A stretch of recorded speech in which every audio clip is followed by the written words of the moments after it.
En stark kvinna, Domingas Antonio, är en kvinna från Angola.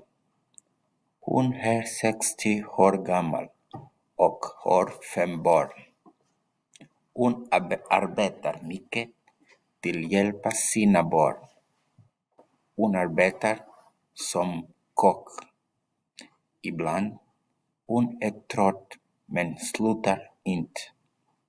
Hon vaknar klockan 6 varje dag för att gå till jobbet. Hon går med sitt tunga gods på huvudet och det är så hennes dag börjar. Jag har henne som en stark kvinna. Den här kvinnan är min mamma.